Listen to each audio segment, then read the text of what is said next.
93 FM.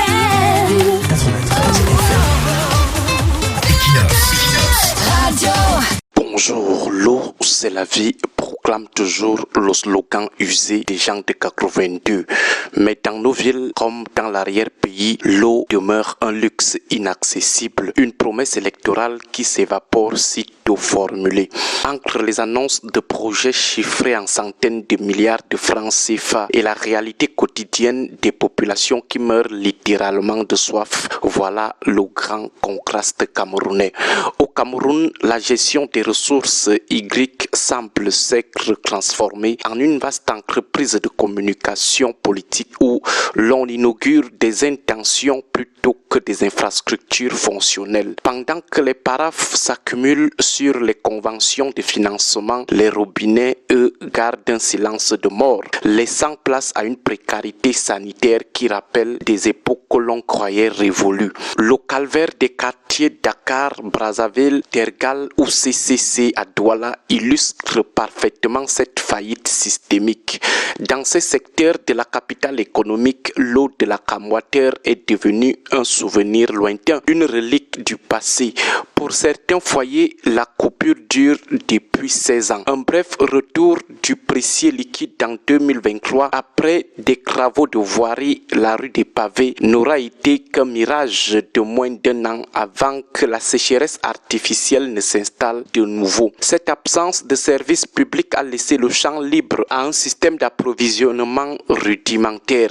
On a vu des entrepreneurs privés vendre une eau tellement souillée que les populations en sont tombées malades, nécessitant à l'époque l'intervention musclée des autorités municipales pour fermer ces forages de la mort. Aujourd'hui, ce sont de longues files d'attente interminables devant les camions citernes d'une entreprise brassicole ou alors des files d'attente à l'arrière d'un hôtel qui distribue ses eaux de rejet. Les habitants doivent parcourir des kilomètres jusqu'à Guinness ou racler le fond des puits taris pour espérer remplir un bidon, tandis que la société publique, la Camwater, réclame des sommes exorbitantes pour des interventions qui ne garantissent aucun résultat. Ce diagnostic local à Douala n'est qu'une illustration d'une situation nationale déplorable. Seulement 56% des Camerounais ont actuellement accès à une eau potable digne de ce nom. En milieu rural, cette statistique s'effondre à 48%, signifiant qu'un ménage sur deux consomme une eau potentiellement mortelle.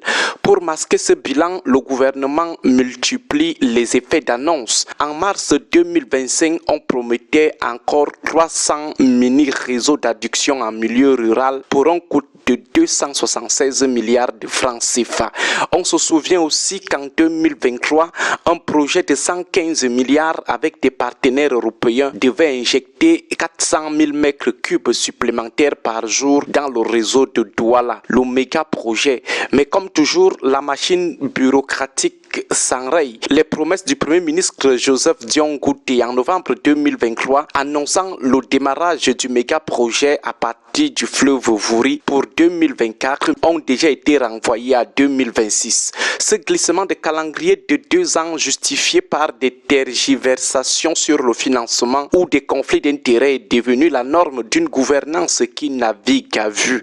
L'histoire des projets d'eau au Cameroun est un cimetière d'illusions. En décembre 2018, une convention de 34 milliards avec l'Inde devait transformer la vie de 20 localités comme Goumou, Bafia, Fumban ou Kumba.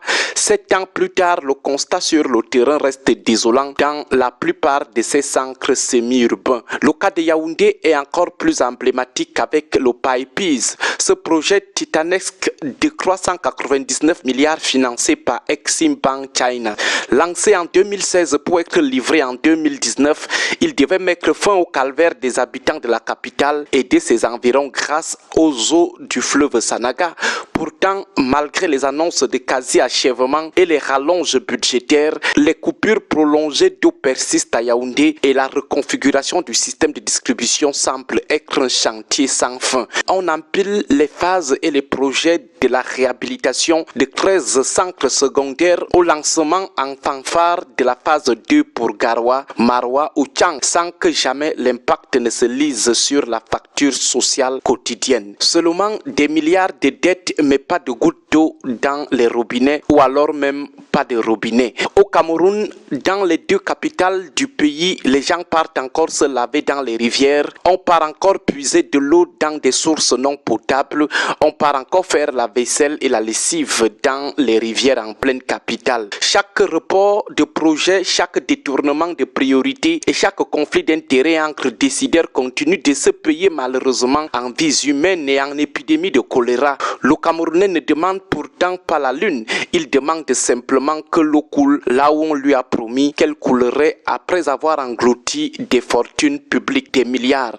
Tant que la redevabilité restera absente et que les annonces des milliards serviront de paravent à l'inertie, le peuple continuera de scruter le ciel pour attendre l'eau des pluies. Le peuple continuera d'aller se laver nu dans des rivières en pleine capitale économique ou politique. Le peuple continuera de se bousculer derrière des camions citernes témoignant de l'échec d'une politique publique en eau qui a soif de grands projets mais qui laisse ses citoyens mourir de soif. Bonne journée à tous. 93 FM.